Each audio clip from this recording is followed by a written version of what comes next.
Today's lesson is all about getting you ready for the UQ labs. So it is all about, now, the UQ lab is worth 10% of your mark, I think. I don't think it's more, I think it's 10%. So you are going to arrive on the day, I am going to give you a booklet, you'll be like, thanks Sarah, that just made my day. And then you are going to write and do the cracks, and then at the end of the day, you are going to hand it back to me, and then I get the pleasure of marking it. There was sarcasm to that. Pleasure of marking like this. So, I need you to listen to me, because I need you to do it exactly like I'm about to describe. Because that saves me time, because it's good, and not terrible, and I'm not searching for marks, and it gives you better marks. Everybody wins. So, you will find on here in the physics forum to let you know,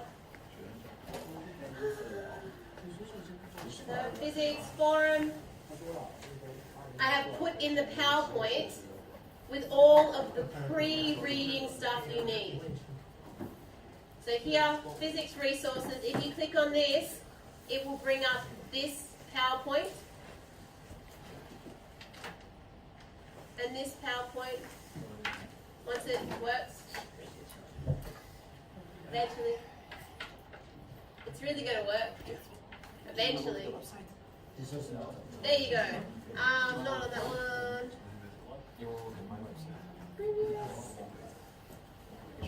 So, there is 3 slides on this PowerPoint. Now, 1, all about trend lines and scatter plots. It is my opinion that the best marks you will obtain for describing your graphs is if you use these words. If you go on Friday in a week's time to UQ and you do not know what a directly proportional or inverse proportional relationship is, I don't know, you will not be in a very good place to do well.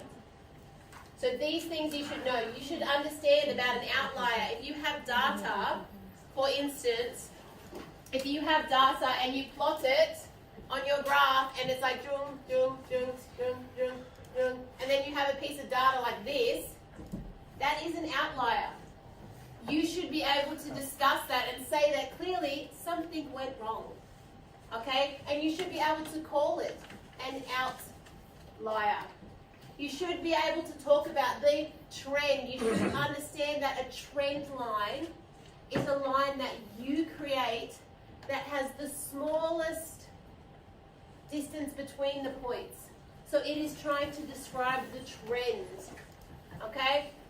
Do you know about linear trends, the strength of the trend line? How closely does the data match the trend? So here, this is quite strong. But if you had data like this that was like all over here, well, yeah, it might still be the same trend line, but it doesn't match. The data's it's not quite as matching. So it's going to be more of a weak, okay, because the data doesn't align with the trend. Okay, so I want you to think about it. Can you use that terminology when it comes to graphs? So that's a slide. Khan Academy videos, links to vocab, look at them. The next thing is, you guys are going to be doing, and I'll double check, I think you guys are going to be doing DC measurements and diffraction of light. So experiment 1, experiment 2, but I will confirm for you. So there'll be 3 experiments that you could do. You're only doing 2 of them, 1 in the morning, 1 in the afternoon. Here are videos for you to watch. Again, if you turn up to UQ, well, to hop on the bus, and you haven't watched these, well, I don't know what more I can do, really. Watch them. That is my best advice to you. And the next thing is, on the back of your booklets, it actually discussed doing pre-reading. So I don't know if Stephen pointed that out to you. But there is pre-reading. So reading that you have already done. So you turn up on Friday and you have already read about what you are going to be doing. Trust me when I say this, that this is the process of what you do at university. You have already read about what you are going to be actually performing. It's in the OpenStax textbook. I've put a link to the OpenStax textbook there. Okay, so if you haven't read these sections from this textbook link and you turn up on Friday and say to me, I don't know what's going on, I don't really know what more I can do. I will be the teacher with the DC measurements at the moment, so I'll be in this lab and I'll stay there for the three groups. But we'll see how we go. Okay, so that's that at the moment. So that's that. But I don't want to spend most of our time on that. I want to spend most of our time. Any questions about that? It's resources for you. It's there. If you don't look at it, I really don't know what to say. If you turn up on Friday and you can't have a discussion about Kirchhoff's laws with me or have a discussion about what diffraction of light is, well then you have not prepared at all. Okay, so this is where you need to be doing reading and then posting to the forum. I know I haven't done very much posting. I've been sick, went to Melbourne, but you can post and help each other. That's part of it. It's meant to be what you're supposed to be doing, to be mimicking university life. Okay? So, today I would like to get on with looking at graphing your experiment. Now, I don't really want to rub out because I already did the conclusion for the other groups, but I think I might have to rub it out. Let's start again. So can everybody take out their lab from the pre-lab that you did on Monday with Stephen? So you did a pre-lab with Stephen on Monday. Can you take it out for me, please? Okay.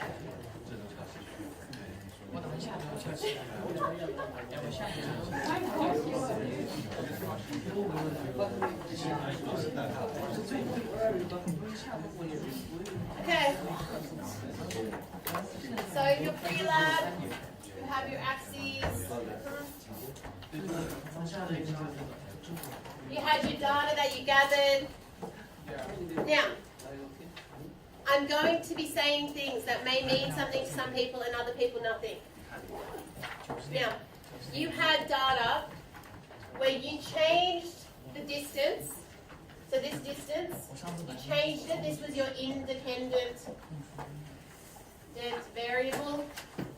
And as you change this independent variable, the magnetic field strength, the B, okay, which in Gauss, it was the dependent, it changed. Would everybody agree? Yep. And it made a bit of a relationship pretty similar to this.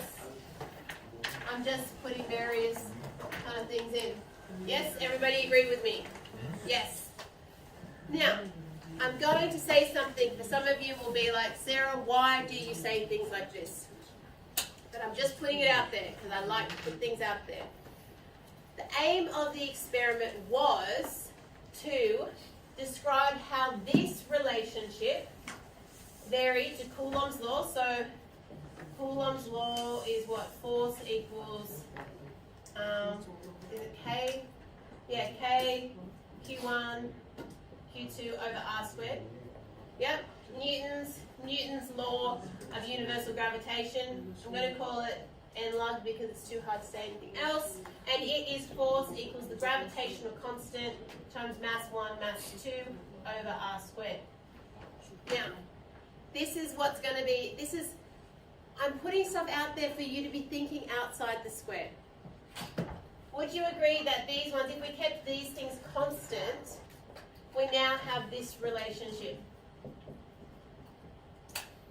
Would everybody agree with me? So if I kept these values as constants, I now have an inversely proportional relationship between the force and the distance squared. Yes? And now, is that something that you discussed with Stephen on Monday? Maybe? A bit? Yeah. Now I'm going to throw some things out there and say to you that we've had inverse proportional relationships before. We actually discussed them before the progress quiz. And we talked about how could I make this relationship into a directly proportional relationship. And I threw out the idea that we could actually just calculate this, couldn't we? And then all of a sudden this becomes a new value and you can make them directly proportional to each other. So this isn't for everybody. I'm just throwing out there the idea to some of the people who are thinking mathematically that I can take this, so I could actually calculate on another column 1 over r squared, couldn't I? And find a whole other value. And then all of a sudden I'm no longer plotting an inversely proportional relationship, but I'm plotting a directly proportional relationship where I can find the gradient. So if you're a mathematical, like, oh, I understand what Sarah's saying, I'm putting that out there because of the relationships that you're going to be doing on the next Friday. And that it might be an interesting bit of knowledge to bring in to you, that the idea that we like to model directly proportional things because linear things are much nicer. It's much, much nicer to plot this than this. It's much, much nicer to make a nice trend line with this versus this. It just is. Look how much nicer that is. Just nice. Okay, it just is. So for people who are like, Sarah, I got no idea what you're talking about, that's fine. I don't sometimes either. Right? But I'm just putting that out there that we can do things with mathematics to turn things that are inversely proportional relationships into directly proportional because we can do more with it mathematically. So I'm going to take that. That was just a sideline. It's on tape now. You can watch it again and think about it. They're coming back to the way that you did it with Stephen. You plotted the points on a trend line. From the last 2 classes, some people don't seem to understand still what a trend line is. A trend line is a line that matches as many points as closely as possible. Like it's like the average. Well, that wasn't. No, it's not like the average. It's like when you. The way that Excel calculates a trend line is it tries to. 1, you're going to make a trend line by hand. 2, you don't just join the points. It's meant to be a smooth curve, right? Because it's meant to be a smooth curve. And you're meant to get the smallest distance between them. It's like actually the area as possible between them. So a trend line is, the definition of a trend line is the line of best fit. That is you've heard that from maths. You just did a project on trend lines, didn't you? Yeah, so trend line is a line of best fit. And if you guys don't know that, like that is, you need to refer to it as a line of best fit. So, coming to your booklets, because I see Gatsby hasn't finished his booklet. Okay, now, Gatsby, I'm going to pick on you a little bit, is that alright? It's on camera, it's going to go on YouTube, I'm just letting you know. Okay? Is there a mark allocated for title? Yes. Is there a mark allocated for your axes labels? Oh, Gatsby's got them on there. Oh, you got this one on. Okay? These are basic things. If you don't have them on there, you lose marks. Okay? So you need to have title axes. Now, you have drawn a trend line that represents the relationship between your variables. Okay? Excellent job. Beautiful trend line. Okay? Does it need to go through every single point? No. It needs to match the data as closely as possible. Was this perfect data? It should have been. It was made on a simulation. Okay. Explain how you decided where to draw this trend line. Okay, so is it asking you to describe the trend line? It's asking you to explain. So if we see the word explain, we have to explain why. What do I need to have when I explain something? I need to have a reason why I did it. So why did we draw this trend line?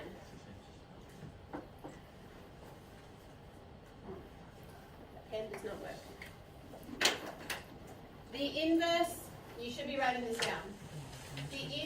The trend line,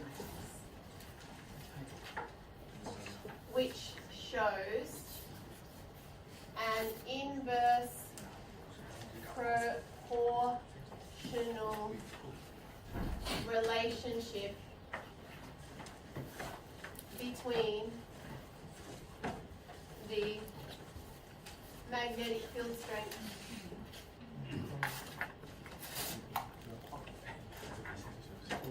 and distance was chosen, and then what word am I going to use? The word because. Because it is the line of best fit for the data. Sorry, experimental data. Would you agree? Did I have to come up with anything amazing? Did explain why you chose that trend line? So I've said the trend line, which shows an inverse proportional relationship. I've described what the trend line was between the magnetic field strength and the distance, was chosen because it is the line of best fit for the experimental data. Okay. Do I write a lot? Yes, I do. Okay, but does it say what you're supposed to say? Yes. Yes, it does. Did I need to use the word because? Yes, I did. Because I always forget to answer the question. So many of you, and I'm slowly getting through when you were answering written questions, so many of you don't actually answer the question, right? It's a big thing. So come back to restating what the question's asking and then thinking about what the reason why, the because. Okay? So the next section is asking you, like we'll have to flip over the page, it's asking you for a compare. So the things that I'm really honing in on is in your UQ lab, you're going to have to answer these questions. If you see and explain, you need to make sure you have a because, and if you see a compare, you need to actually compare. So I'm going to show you how.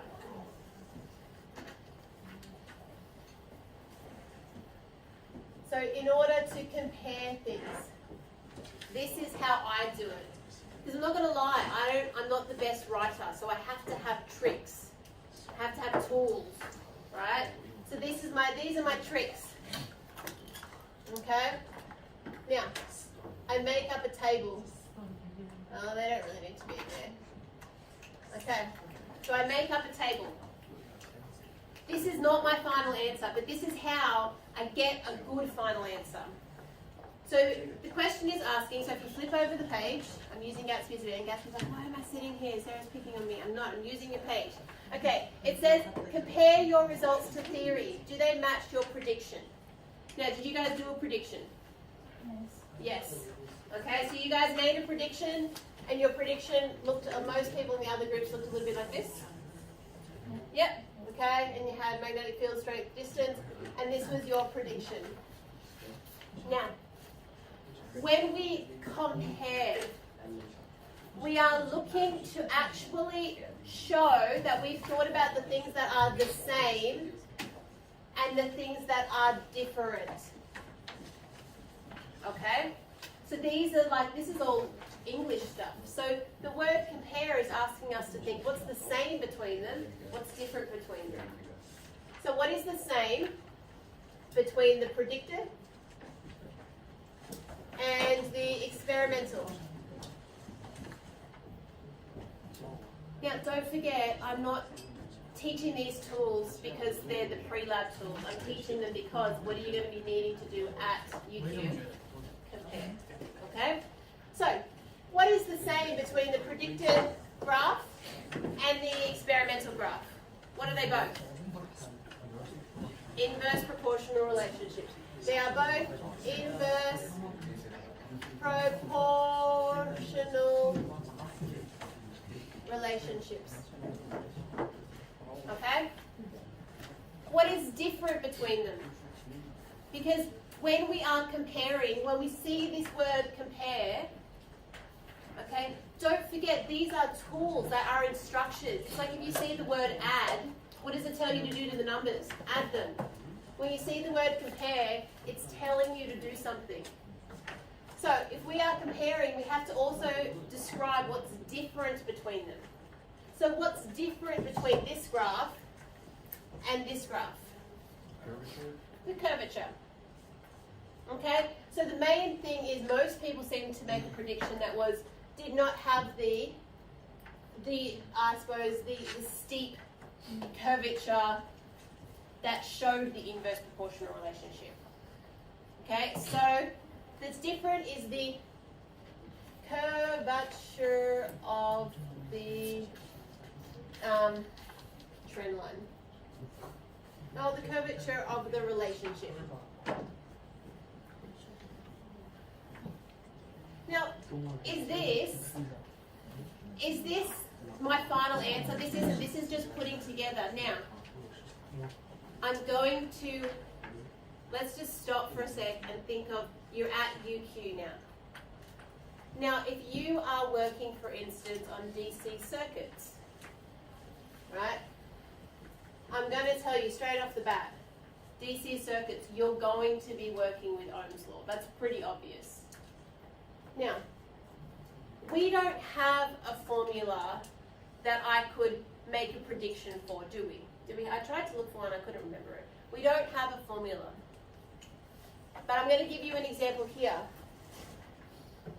I can set up a circuit and I can change the voltage that goes into my circuit. I can set up a circuit that looks a little bit like this, resistor, and I can measure the current and the voltage, and I can figure out what the resistor is. If I already know what the resistor is, say I told you the resistor was 40 ohms, I could make up a set of theoretical data.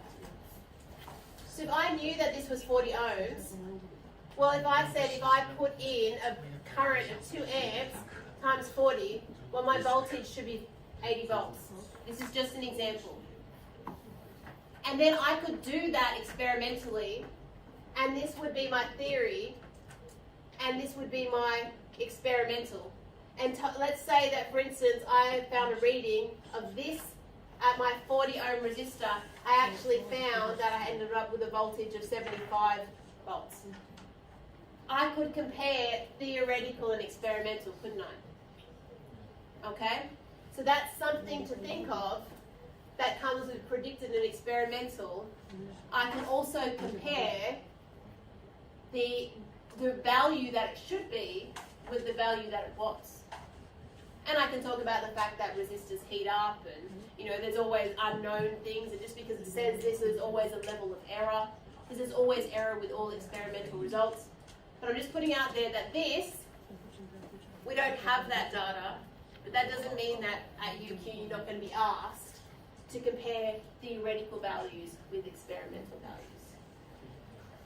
So how does that then lead to trying to get some quantitative data? Because it asks you to compare it to your graph and then find a mathematical relationship. Well, if I had my graph for your Prelab, I would actually draw on it that was my predicted.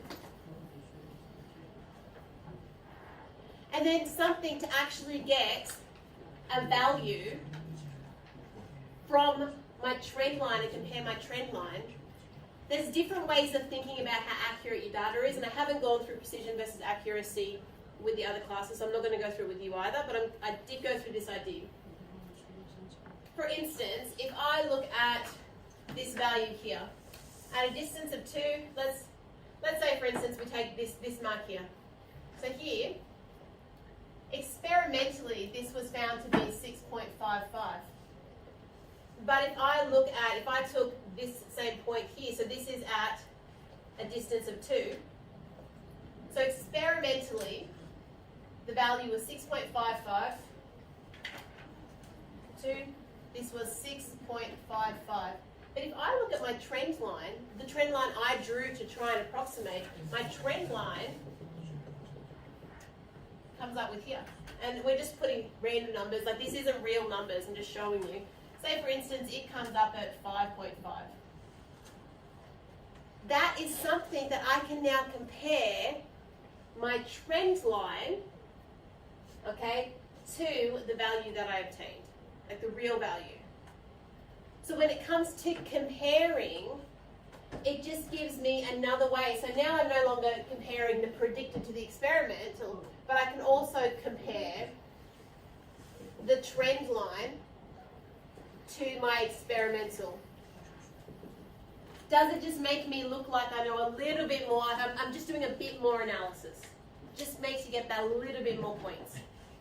So here I can compare the trend line. So the trend line had a value of the magnetic field strength was 5.5. So at a distance of 2, magnetic field strength was 5.5. Experimental field strength was 6.55. Right? So I can just compare those things.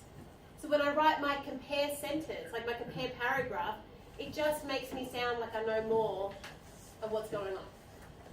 So, how do we use this information to make a paragraph? Well, we turn around and I'm going to write this one out. We're going to write the paragraph.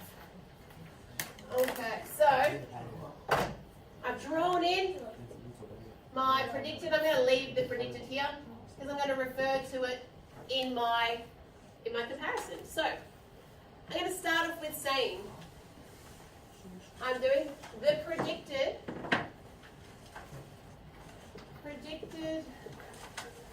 model and experimental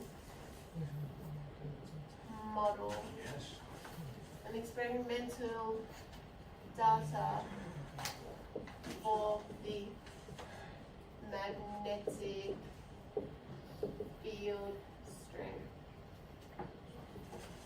versus distance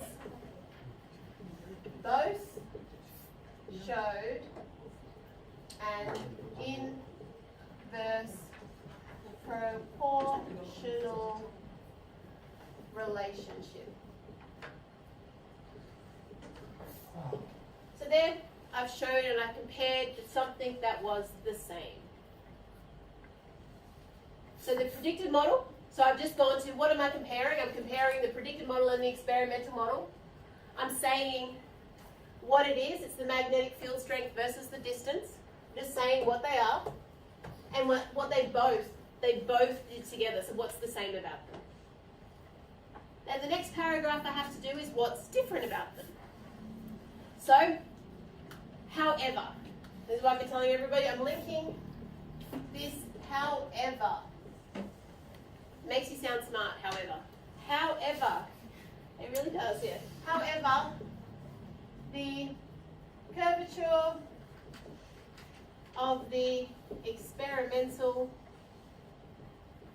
trend line was much steeper than the predicted model. Could you make that smaller? Maybe, I don't know. Okay? But I've said something that was the same and something that was different. So I've compared them. I also want to, because it prompted me, and that will prompt you at UQ, it prompts you to compare data. So what data can I compare? Well, I can compare the trend line to my actual data, and I could have done that at multiple points too. Okay, but I'm running out of time. So I want to compare the trend line to my experimental data. The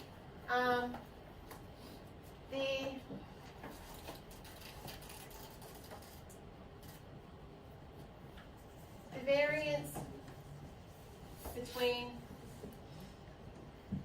the trend line and experimental data, experimental value of magnetic field strength at distance of 2 was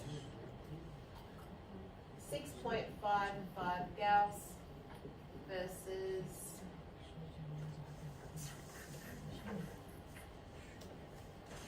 was Why did I change it?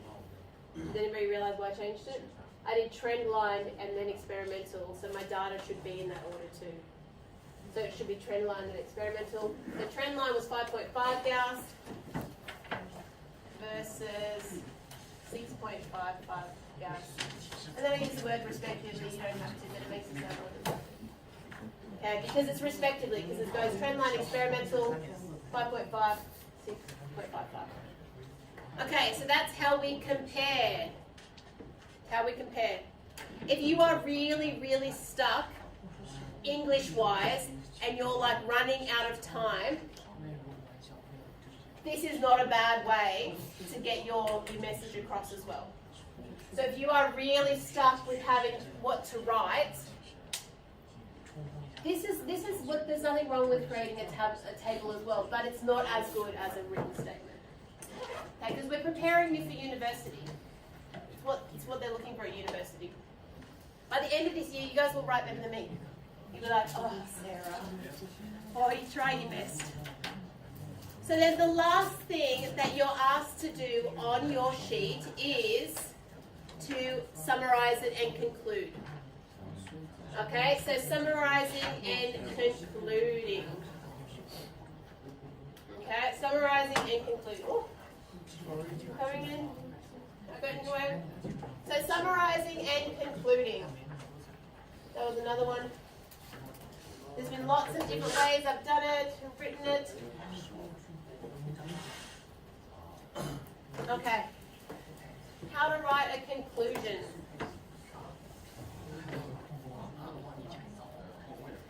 Okay, I write to a formula. It's not very creative, but it just works. So the step one when you write a conclusion, so in the conclusion, the formula, step one, okay, is to restate the aim and the results.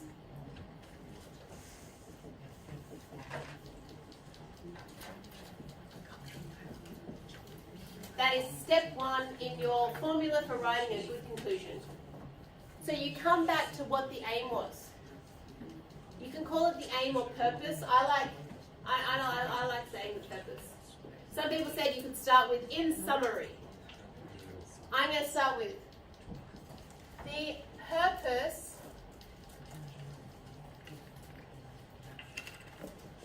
of the experiment was to compare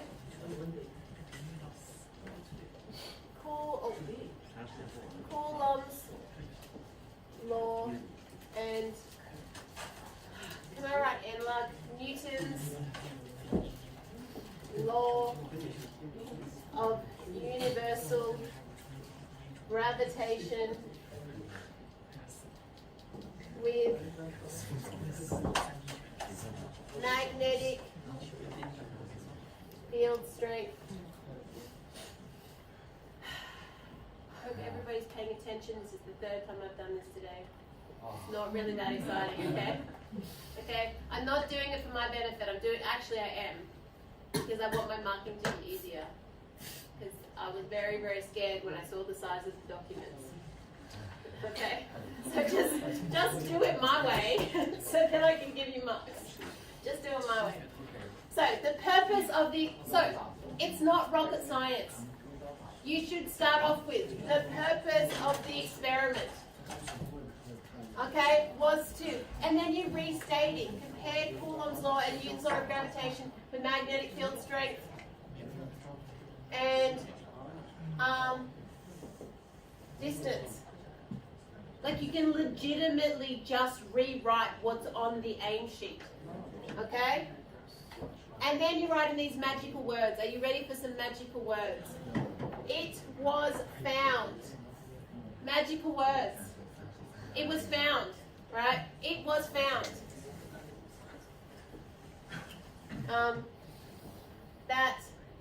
It was found that all three are inverse proportional relationships between force and distance. It doesn't have to be amazingly magical. It just has to state what it is. If you have inverse proportional between force and distance, that's really what they all are. The field strength is what's causing the force. Okay? That's formula number 1. Restate the aim and results. Formula step number 2.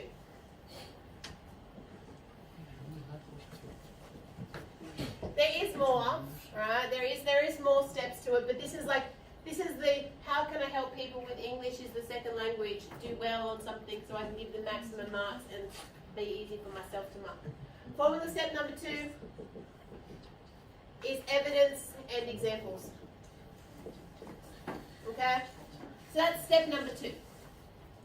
What's the evidence that there is an inverse proportional relationship between force and distance?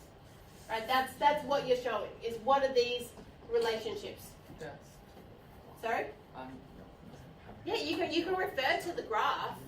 You can refer to the graph and say it was shown graphically. Okay, let me write this down. Okay. It was shown graphically that the magnetic field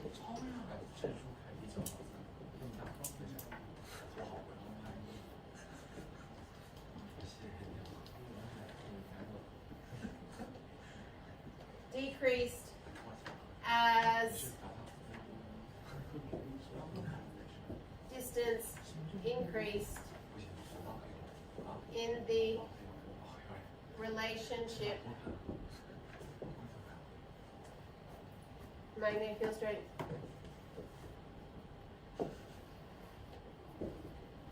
Right? And I could put in a little graphic saying, see graph. Right? It is. It decreased as the distance increased in this relationship. Right? Yeah. Okay? The next step would be, that's just a piece of evidence. That's evidence from my graph. Okay? Let's link it back to Coulomb's law and Newton's gravitational law of Newton's law of universal gravitation.